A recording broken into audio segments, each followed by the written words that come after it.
I'm Adrian Saville. It's day 13 of our lockdown vlog. An article in my inbox this morning tells me Asian market volatility spiked, giving up 2 sessions of sharp gains as optimism about the coronavirus curve flattening came to a screeching halt.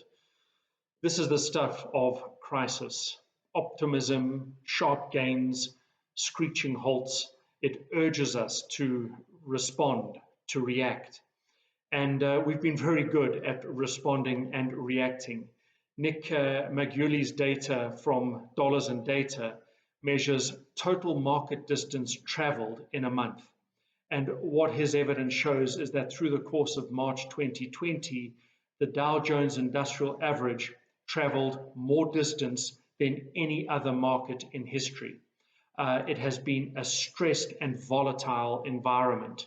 We have been expert at responding and reacting to the stressed environment.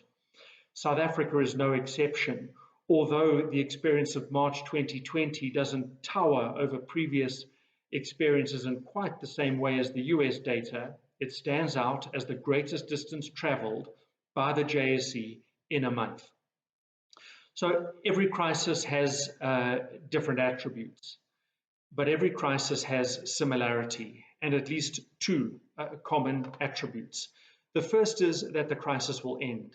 The second is that it is our humanness that will shape our behavior, and the decisions we take, informed by that behavior, will determine how we get to the other side of the crisis as investors.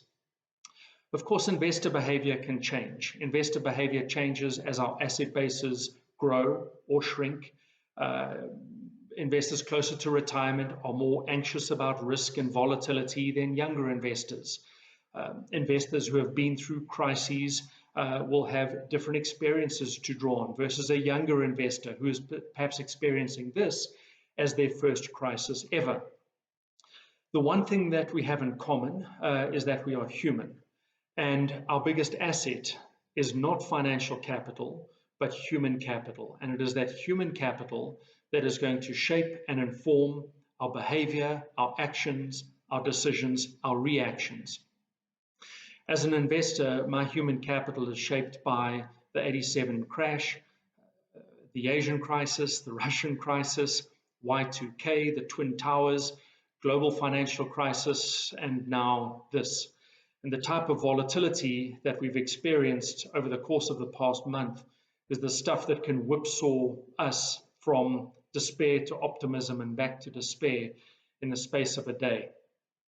I'm going to draw on Ben Carlson, who reminds us that no rules of thumb are guaranteed, but there are some principles that will guide us safely and sensibly through this environment. And his principles are about investment mistakes, that in this type of environment, investment mistakes can haunt you for a long time, possibly forever. Ben Carlson says you only have to invest in an idea that you don't understand once to see all of your capital vanish.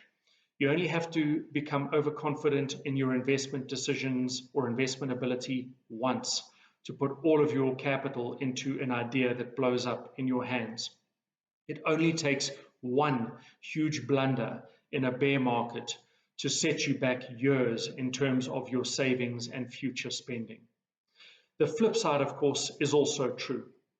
You only have to learn how to manage your capital once to look after hard-earned investments. You only have to build a sensible investment strategy once to navigate through crisis. And you only have to establish the principles of rules and investment enforcement and discipline once to get to the other side of the crisis. If you've managed to stay the course during previous bear markets, you may find yourself not worrying as much as others might be worrying who are experiencing this for the first time. That's a good thing. It helps us apply the discipline and the principles. In the same breath, we want to be reminded that this time is different, and we don't want to be either complacent or overconfident. Experience of previous markets and previous crises is only useful if it reinforces the roles of self-awareness, the discipline of decision-making, and reinforcing our investment processes, and sticking to our investment plans. Thank you for joining me on day 13. Please keep sending, please keep sharing, stay safe, stay home, stay the course. See you tomorrow.